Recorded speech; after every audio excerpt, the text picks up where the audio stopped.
Why don't we take the opportunity to do some bonus content?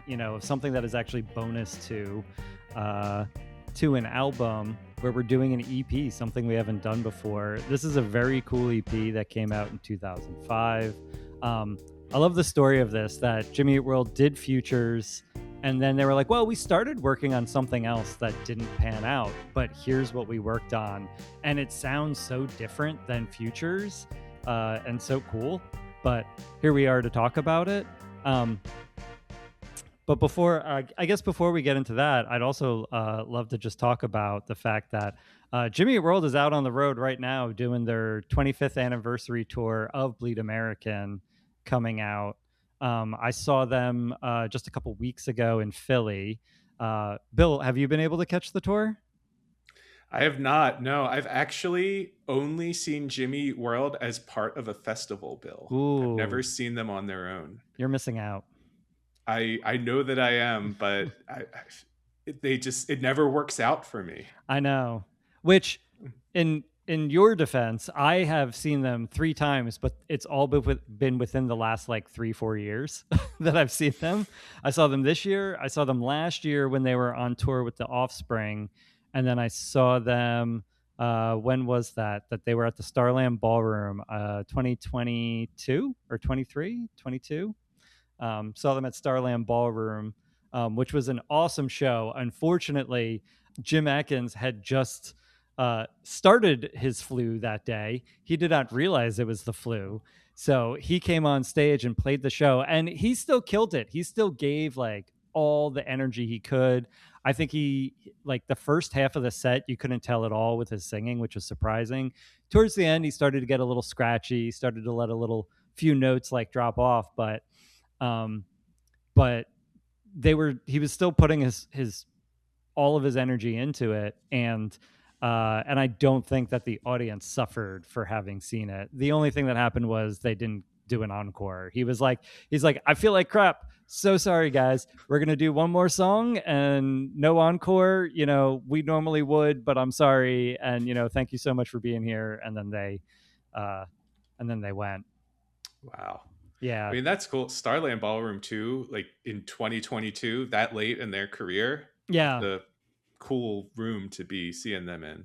Yeah, I Yeah, would say it's so. it's very interesting. They're an interesting band that's like they could kind of do like different size venues. And the Starland Ballroom, it's a medium sized venue, great size venue to see a band and to really feel like the punk rock energy.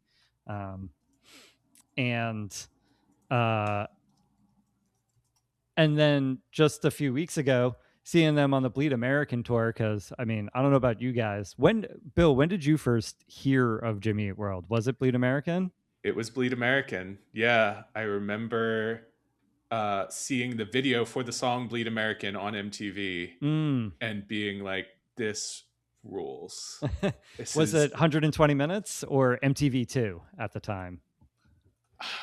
I think it might have been MTV2. Hmm. Yeah. I Um, think that's where I saw it too.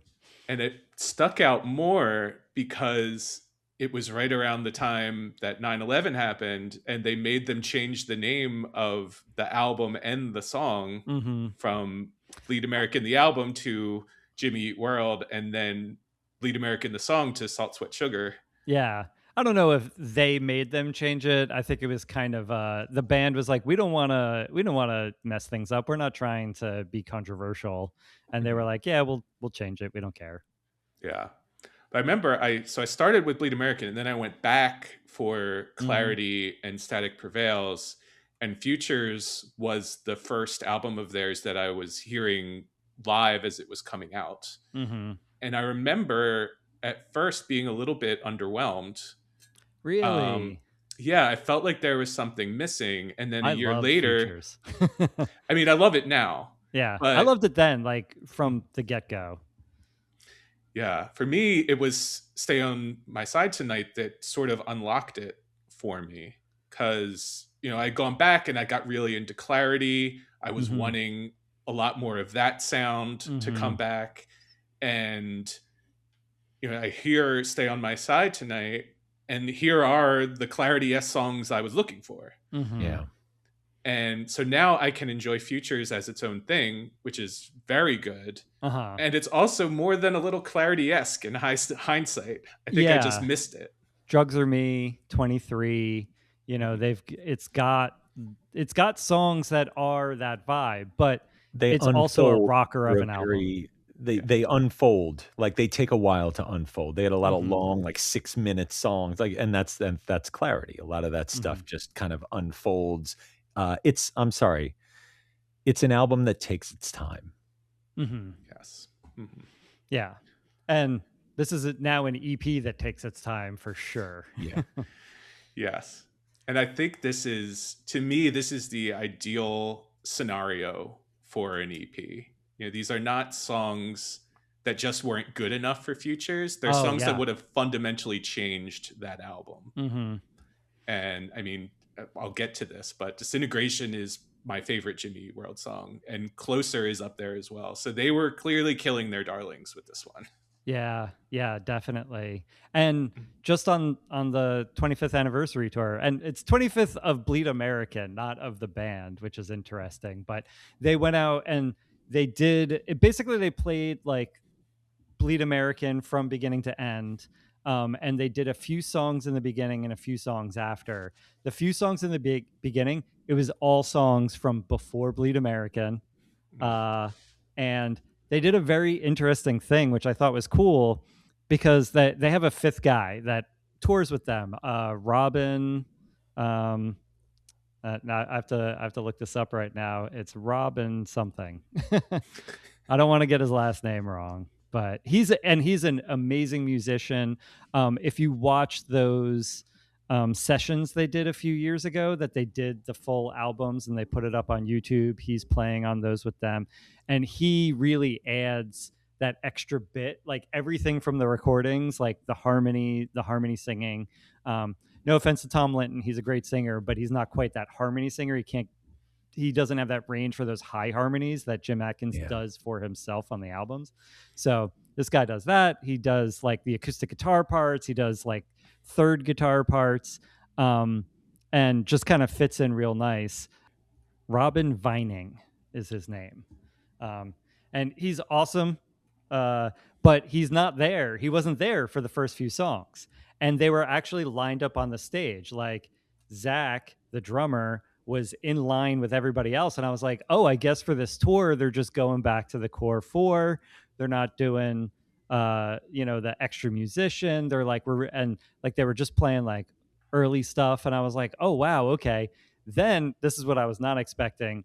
The background on the stage, it was like, LED screen panels, like these long panels, and there was like, maybe a couple dozen of them, playing stuff behind them, and all of a sudden all those panels like lift away, and the drums like move up to a riser, and then all of a sudden it's the traditional setup with Zach on the riser behind them, and then Robin's there, and they do the Bleed American set. Go through. Your House was a standout for me. That was the one that I was like, oh yeah, I like this song on the album, but like they do it different live, and it kind of like got me in the feels. That song gets me in the feels a lot. It's a good one. And usually the Cautioners is like my album jam. That's the one that I'm like, yeah, and I was really excited to see it live, and it wasn't bad or anything. It was a good version of it live, but it stuck pretty close to the recording. Your House was the one that like elevated a little bit. And also the Authority song was awesome live. I don't think I had seen them do that live before. It's just a dance party, that song. Yeah, an old school rock and roll dance party in the middle of a pop punk record. Yeah, it's they were like, well, let's take a song about the Authority song by John Mellencamp and make it as catchy as the Authority song by John Mellencamp. And so then after they're done with Bleed American, then they come back out and they did like 6 or 7 more songs. The first song they did, guess what it was? Disintegration. Hell yeah. Yes. Yeah. I was like, whoa, I was not expecting them to do Disintegration. I never thought I'd hear like a song live off this album.